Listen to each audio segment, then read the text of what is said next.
नमस्ते मेरे प्यारे बच्चों। चलिए आज हम बायोलॉजी को लेकर के आए। क्लास 10 के बायोलॉजी का कुछ इंपॉर्टेंट प्रश्न होगा जिसके बारे में आप लोगों से बात करते हैं। ठीक, बहुत इंपॉर्टेंट प्रश्न है।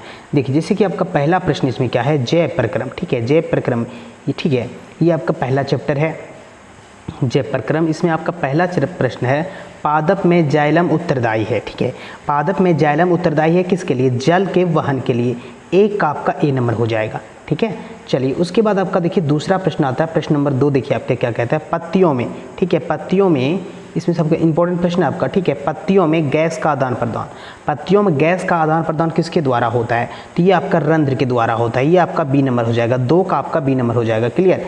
चलिए उसके बाद प्रश्न नंबर 3 आता है आपका। देखिए क्या कह रहा है। ठीक है, प्रश्न नंबर 3 देखिए आपका क्या कह रहा है कि स्लाइडों को सर्वप्रथम कंपाउंड माइक्रोस्कोप से देखा जाता है। ठीक है, माइक्रोस्कोप से देखा जाता है ना, ये आपका 10x पर हो जाएगा। ये आपका बी नंबर हो जाएगा। ठीक है, उसके बाद आपका नेक्स्ट प्रश्न आता है। देखिए आपका है चौथा नंबर आपका प्रश्न है, क्या कहता है? प्रश्न नंबर 4 आपका क्या कहता है, रक्त का कौन सा अवयव घायल स्थान के रक्तस्राव के मार्ग के रक्त को थक्का बनाकर अवरुद्ध करता है?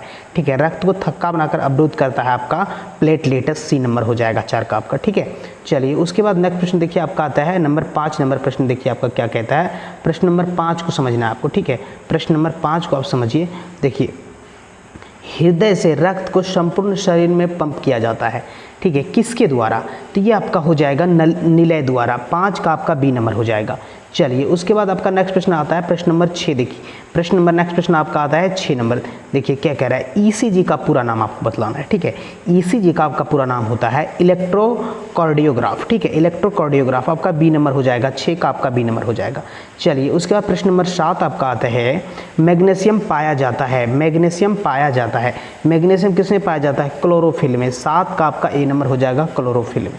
क्लियर। उसके बाद प्रश्न नंबर आपका 8 नंबर प्रश्न आता है, निम्नलिखित में किसे कोशिका ऊर्जा मुद्रा के रूप में जाना जाता है? किसे कोशिका ऊर्जा का मुद्रा के रूप में जाना जाता है? ठीक है, तो ये आपका हो जाएगा एटीपी। 8 नंबर का आपका बी हो जाएगा एटीपी। क्लियर। चलिए उसके बाद आपका प्रश्न नंबर 9 आता है, पौधे में श्वसन क्रिया के अंतर्गत एडीपी के टूटने से कितनी ऊर्जा मुक्त होती है?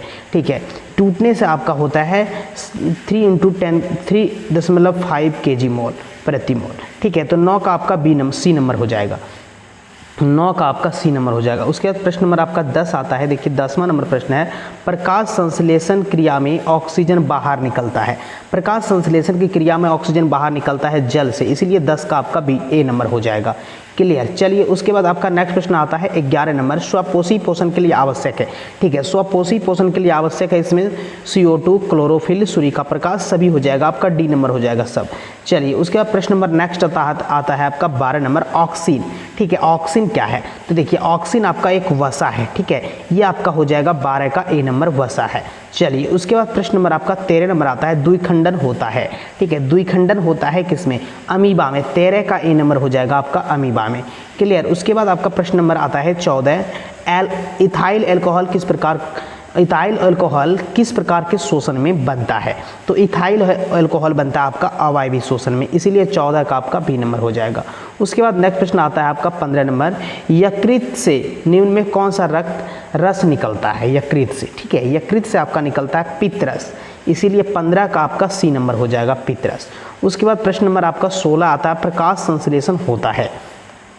प्रकाश संश्लेषण होता है आपका हरे पौधे में, जो कि स्वपोषी पोषण भी है, इसलिए आपका सी नंबर हो जाएगा 16 का।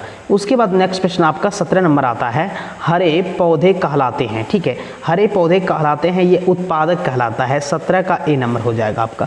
उसके बाद नेक्स्ट प्रश्न आता है आपका 18 नंबर, इनमें सामान्यतः किसका उपयोग कोशिका द्वारा ऊर्जा उत्पादन के लिए होता है?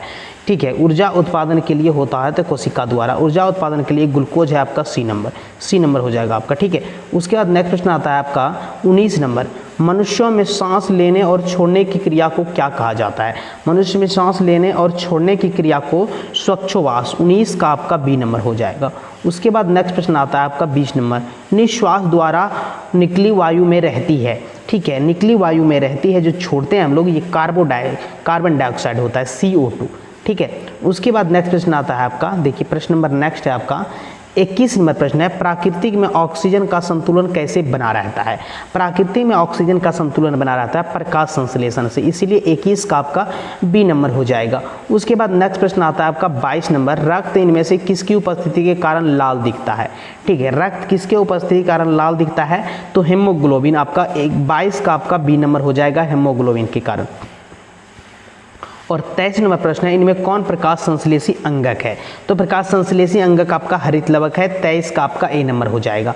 उसके बाद नेक्स्ट प्रश्न आता है आपका 24 नंबर, वायुमंडल में CO गैस की उपस्थिति है कितना प्रतिशत? तो ये आपका आएगा 0.03%, सी नंबर हो जाएगा आपका। उसके बाद नेक्स्ट प्रश्न आता है आपका 25 नंबर, ग्रहणी भाग है, ग्रहणी किसका भाग है? ये आपका छोटी आंत का भाग है, 25 का आपका सी नंबर हो जाएगा। ये आपका ग्रहणी छोटी आंत का भाग है। क्लियर?